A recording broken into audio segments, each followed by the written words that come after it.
Million subscribers, ప్రతిరోజు 1.5 పైగా views తో ప్రపంచవ్యాప్తంగా ఉన్న తెలుగు వారందరికీ చేరువైన మా ఆదాన్ ద్వారా మీ బిజినెస్ ను యాడ్స్ రూపంలో ప్రమోట్ చేసుకోండి. For more details contact this number. यहाँ दिखता है नहीं पवन, ये पवन नहीं आंधी है.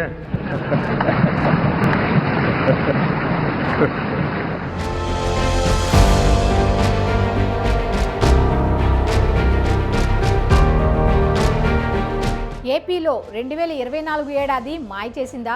ఈ ఏడాది జరిగిన సార్వత్రిక ఎన్నికల్లో హీరో అయింది ఎవరు, జీరో అయింది ఎవరు?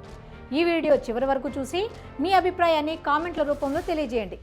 వైనాట్ 175 అన్న నోళ్లు మూతపడ్డాయా? అసెంబ్లీ గేటు కూడా తాకనివ్వమన్న వారంతా అడ్రస్ లేకుండా పోయారా? దానికి గల కారణాలు ఏంటి? ఒక్క సీటుతో ప్రారంభమైన పవన్ ప్రస్థానం అత్యున్నత పోస్టుకు వెళ్లేలా చేసిన పరిస్థితులు ఏంటి?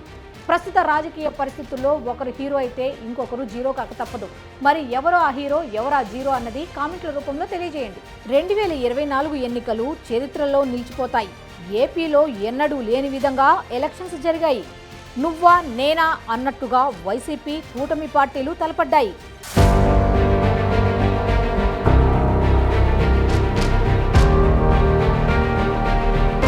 వైనాట్ 175 అన్న ధీమాతో ఉన్న వైఎస్ఆర్సీపీకి నిన్ను గద్దె దించకపోతే మా పేర్లు మార్చుకుంటామన్న కూటమి పార్టీలకు సంబంధించిన డైలాగ్స్ మధ్య వార్ నడిచింది. నెత్తి మీద కాలేసి తొక్కుతాం కదా, అప్పుడు అర్థమవుతుంది నేనేంటో.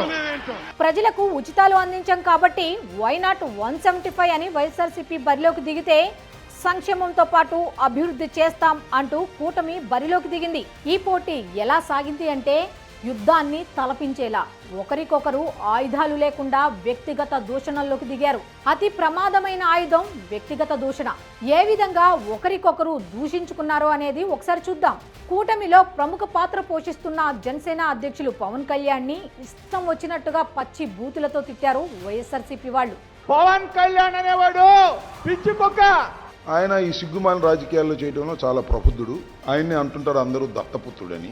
ఆయన అందరూ పీకే అంటారు. పవన్ కళ్యాణ్ ఆయన పీకే కాదు, ఆయన కేకే. పవన్ కళ్యాణ్ ఉన్నది ఏంటి అంటే సైకలాజికల్ ఆర్డర్ కాదు, సైకలాజికల్ డిజార్డర్ అతనుకున్నది. అవే తిట్లను ఆయుధంగా మలుచుకొని ఏ మాత్రం వెనుకడుగు వేయకుండా, కృంగిపోకుండా, కుసించిపోకుండా గెలిపే లక్ష్యంగా ముందుకు వెళ్లారు పవన్ కళ్యాణ్ చంద్రబాబు సారథ్యంలో. బలి చక్రవర్తి కూడా వామనుని చూసి ఇంతేనా అన్నాడు. నెత్తి మీద కాలు పెట్టి బలి చక్రవర్తిని అధాపాతాళానికి తొక్కుతున్నప్పుడు తెలిసింది ఎంతో అని. ఇంతింతై వటుడింతై నభో వీధిపై నంతై తోయిద మండలాగ్రమణకంతై వామనవతారాన్ని చూపిస్తుంది జనసేన. అసెంబ్లీ గేటు కూడా తాకనివ్వం పవన్ అంటూ వైఎస్ఆర్సీపీ వాళ్ళు శపథాలు చేస్తూ కాలం గడిపితే పవన్ కళ్యాణ్ తో పాటు కూటమి నేతలు వైఎస్ఆర్సీపీ చేసిన దౌర్జన్యాలను జనంలోకి తీసుకువెళ్లారు. సీన్ కట్ చేస్తే కూటమి ప్రభుత్వం గెలుపు సాధించింది. టీడీపీ, బీజేపీ, జనసేన కూటమి తిరుగులేని విజయాన్ని సాధించింది. 164 స్థానాల్లో గ్రాండ్ విక్టరీ సాధించింది. ప్రభుత్వాన్ని ఏర్పాటు చేసింది. వైనాట్ 175 అన్న వైసీపీ కేవలం 11 స్థానాలకే పరిమితమైంది. కనీసం ప్రతిపక్ష హోదా కూడా దక్కించుకోలేకపోయింది. ఒక సీటుతో ప్రస్థానం ప్రారంభించిన జనసేన క్లీన్ స్వీప్ చేసింది. పోటీ చేసిన అన్ని స్థానాల్లో అఖండ విజయం సాధించింది. 21 ఎమ్మెల్యేలు, 2 ఎంపీ స్థానాలను కైవసం చేసుకుంది. ఇటు కేంద్రంలోనూ ముచ్చటగా 3వసారి ఎన్డీఏ విజయం సాధించింది. అక్కడ కూడా తెలుగోడి సత్తా ఏంటో చూపించారు పవన్ కళ్యాణ్. అక్కడ కూడా పవన్ మేనియా పనిచేసింది.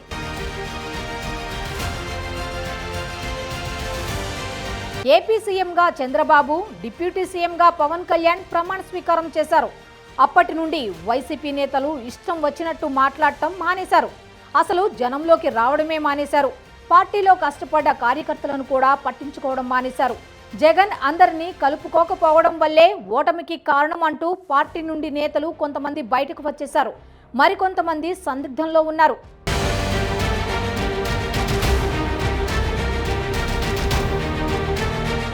అయితే సీఎం చంద్రబాబు, పవన్ కళ్యాణ్ ఇద్దరు ఒక్కటే అన్న రీతిలో పరిపాలన సాగిస్తూ వైఎస్ఆర్సీపీ హయాంలో భ్రష్టు పట్టిన వ్యవస్థలను గాడిలో పెడుతూ ముందుకు సాగుతున్నారు.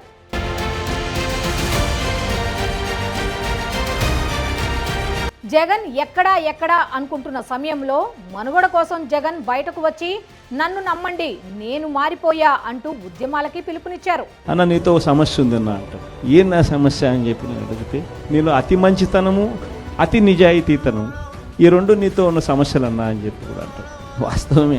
అసలు జగన్ కనుక చంద్రబాబుని అరెస్టు చేయించకుండా ఉంటే ఈ పార్టీకి జగనే సీఎం అయి ఉండేవాడు అనేది రాజకీయ నాయకుల మాట.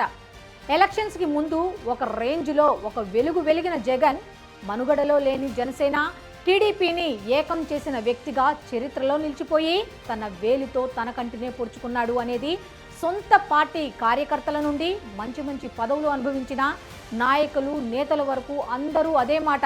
ఎన్నికల ఫలితాలు చూసి పెద్ద రాజకీయ విశ్లేషకులే కంగు తిన్నారు. జగన్కు కూడా ఇది మింగుడు పడని విషయం. ఈలోపు ఇంతలోనే పార్టీని వీడుతున్నట్టుగా కొంతమంది ప్రకటించి బయటకు వస్తూ జగన్ తప్పిదాలను ఎండగడుతున్నారు. అయితే ఇంకా ఉండలేక బయటకు రాలేక అనేక మంది లోపల మగ్గిపోతున్నారు అనేది వాస్తవం. ఈలోపు విజయసాయి రెడ్డి కాకినాడ సీపోర్ట్ లిమిటెడ్ ఇష్యూలో ఉన్నట్టుగా బయటకు రావడం, అలాగే పేర్ని నాని గుడౌన్లో బియ్యం బస్తాలు మిస్ అవ్వడం, దానితో పేర్ని నాని పరారులో ఉండటం, పారిపోవడం. ఈలోపు ఇంకొకటి, విజయసాయి రెడ్డి ఫోన్ పోయింది అని ఇచ్చిన కంప్లైంట్ను తీసుకొని కూడా ఎఫ్ఐఆర్ కట్టకపోవడం, ఇలా ఒకదాని తర్వాత ఒకటి జగన్ మెడకు చుట్టుకోవడంతో ఊపిరి పీల్చుకోలేని పరిస్థితిలో జగన్మోహన్ రెడ్డి ఉన్నట్టుగా తెలుస్తోంది. ఏం చెయ్యాలో తెలియక జగన్ ఎత్తుగడలు మొదలు పెట్టారు.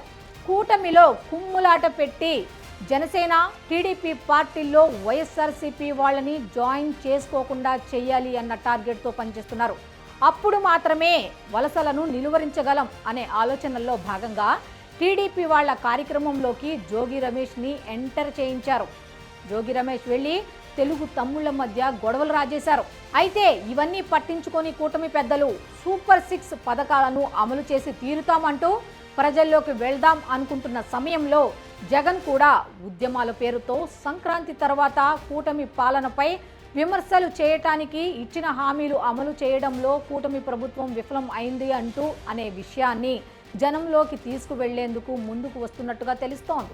మరి జనంలోకి జగన్ వెళ్తే ప్రజలు ఎలా స్పందిస్తారు, అలాగే పవన్ కళ్యాణ్ వెళ్తే ఎలా స్పందిస్తారు అనేది తెలియాలి అంటే వేచి చూడాల్సిందే.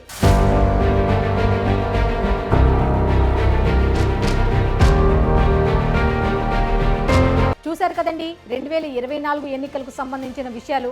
అయితే ఇప్పుడు మీ వంతు 2024లో ఎవరు హీరో ఎవరు జీరో అనేది మీ అభిప్రాయాన్ని కామెంట్ల రూపంలో తెలియజేయండి.